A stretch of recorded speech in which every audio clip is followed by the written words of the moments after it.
minsan naisip ko, doon na ba yung pinag-aralan ko sa college? Mas masaya nga sa college eh. Sa college, I learn once a day. Once a day lang. Bakit ikaw? 3 times a week.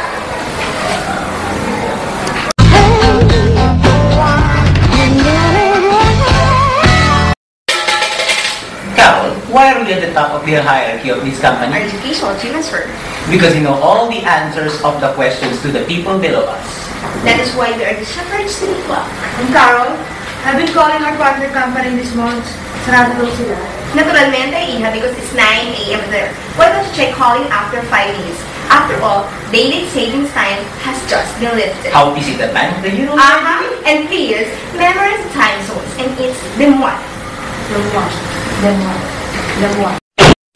They'll be lost without us. Our company is like a big family, and we are its parents. We are the generals to the army, a captain to the ship, a compass that points them to the right direction, a giant whose shoulders they stand on. Ang Carol, tumawag na po yung partner company natin sa Korea. And they're insisting that it's time that we send them. North or south? Isa, pareho lang ng Korea. No. They're complete opposites. You know, you cannot confuse our North Korean partners in Pyongyang to our South Korean partners in Seoul. North Korea and South Korea has been separated since 1948. My God, has it been that long? Been that long. Don't they teach geography in college anymore? College, and learned that in high school. A state of education in this country. You know, after going through the London School of Economics, I pursued my postgrad at Oxford. But that got boring. You? Well, me, I went to Princeton and transferred to Harvard. Got homesick when I'm here. Ang Carol, okay na yung Demwa at ang South Korea. I am now writing a complaint letter to our toilet seat supplier. Kasi nagka-crack po. How should I put it back? When you sit down or when you are seated?